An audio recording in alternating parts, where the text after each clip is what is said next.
Baik buat teman-teman yang ingin menonton, pertama mungkin saya mau jelasin dulu. Jadi di sini kalau dibilang ahlinya sih saya bukan ahlinya ya. Jadi kebetulan saya baru ketemu ilmu ini sekitar setahun yang lalu. Ya pokoknya mulai dari setahun yang lalu.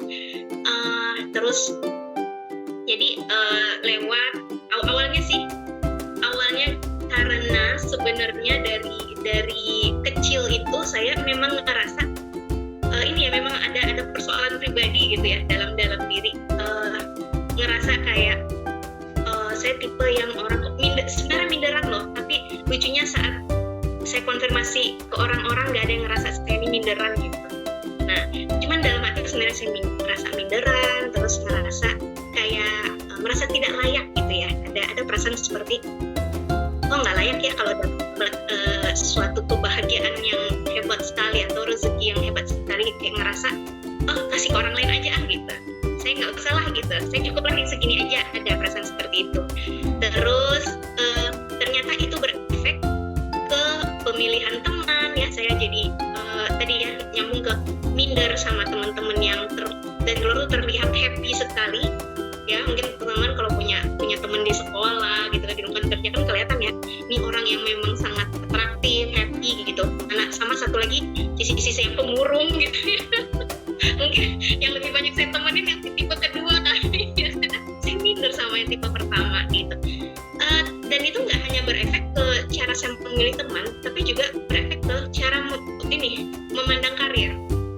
Jadi saat dalam dunia kerja, saya itu kayak gini, kalau dapat kesempatan bekerja di lingkup yang kontrolnya saya bisa kontrol sendiri, nah itu saya bisa ngerjain dengan sangat excellent gitu kan, sangat bagus. Tapi begitu dinaikkan jabatannya, bos seneng dong, biasanya kayak gitu kan, bos seneng dinaikin jabatan. Kalau dinaikin jabatan itu tantangannya adalah kita mulai berinteraksi dengan orang lain ya, terus tanggung jawabnya bertambah. Nah itu di situ saya ngerasa menolak gitu, ada penolakan. Nah gitu, jadi dari sisi berteman, dari sisi karir, sama itu ya, dua hal itu lah yang saya ingat ya. Jadi di situ jadi kayak ada rasa sebenarnya kok nggak nyaman ya sama diri sendiri.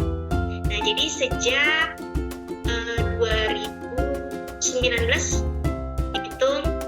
itu masa-masa gini kali ya, mungkin karena namanya kita dari kecil ketemu persoalan ya, makin lama makin bertumpuk sesuai lamanya usia kita. Di 2019 itulah itu usia saya, mungkin saya nggak hafal ya, mungkin umur 30 tahun waktu itu. Nah itulah kayaknya kayak udah numpuk banget gitu. Terus sudah berkeluarga waktu itu, sudah punya anak, dalam dilema waktu itu, mau meneruskan kerja sambil ngurus anak gitu, atau benar-benar fokus ke anak aja. Dalam masa-masa seperti itu, akhirnya ada teman yang ini ya, yang memperkenalkan, ikut yuk seminar hebat nih gitu, seminar bagus gitu ya, untuk membantu kita. Saya lupa juga ya dulu tuh yang diiming-iming itu apa, pokoknya saya ikutin aja seminarnya. Jadi 2019 saya ikut PPA, Pola Pertolongan Allah. Nah ini emang seminar bagus banget ya. Jadi saya tahu Kak Fitri baru dengar, PPA baru dengar. Iya. Pokoknya ini keren deh.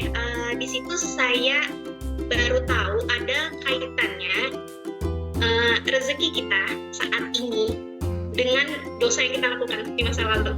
Ada kaitannya gitu. Jadi di situ baru belajar ternyata memang tumpukan dosa di masa lalu, kalau kita tidak bertobat, kita tidak membersihkan diri dari itu yang sebenarnya membuat Allah itu tidak melimpahkan rezeki ke kita. Ada mungkin kayak gini, ibaratnya rezeki kasih Allah itu banyak gitu, tapi terlapis dengan banyaknya benteng dosa. Nah ibarat itu ya. Nah itu keren banget. Nanti kalau ada kesempatan cobain deh Kak ya. Boleh kita bahas ya. Nah itu di 2019. Kita bahas di lanjutnya ya, di bagus banget itu. Boleh. 2020 ketemu sama magnet rezeki ya. Saya ikut camp online yang pertama kali 2020 waktu itu COVID. Di bulan Ramadan ada camp online-nya selama dapetin itu luar biasa deh. Itu lebih wow lagi. Menurut saya lebih wow lagi itu feelingnya. Nah sesuai judulnya magnet rezeki, sebenarnya kita itu bisa jadi magnet rezeki loh gitu. Slogannya yang paling asik itu duduk diam rezeki datang. Keren ya. Ya insya Allah ya. Iya. Beda sama kebanyakan orang mikir kalau mau dapat rezeki kita harus kerja keras kan? Benar. Enggak. Iya ini kebalikannya, duduk diam rezeki datang sendiri. Konsepnya sama, bersihkan diri dari dosa. Itu konsepnya. Nah terus ya akhirnya di 2021 setahun yang lalu November 2021 itu ada lagi nih, masih ini sumbernya dari satu teman yang sama sih. Jadi bersyukurlah ya teman-teman kalau punya teman yang justru lewat dia kita dapat banyak kebaikan gitu ya, banyak rezeki lah gitu. Dia ngajakin lagi, ini ada yang lain lagi nih, namanya Behind the Sign ya. Jadi Behind the Sign atau kelas afirmasi online sekarang. Nah jadi dari sini kita bisa dianalisa loh tanda tangan kita. Dengan menganalisa tanda tangan kita tahu sebenarnya sumber mental block kita apa gitu. Karena mungkin selama ini kalau banyak orang ikut terapi ya, seperti mungkin hipnoterapi, ada terapi macam lagi ya, mungkin ke psikolog gitu ya,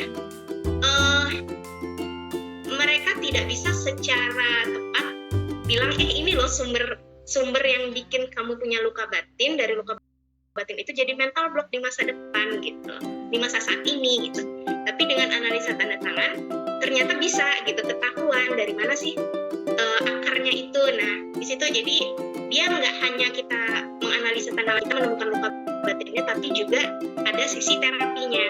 Sesi terapinya apa? Sama loh, ternyata kita minta ampun sama Allah atas prasangka kita yang kita miliki dari kecil gitu. Jadi pada dasarnya yang membentuk nasib kita seperti ini adalah prasangka gitu. Prasangka itu apa? Nah itu yang mau kita jelaskan di self talk ini. Biasa ya. Ini sudah membuat terpana ini ya penjelasannya, mulai dari latar belakang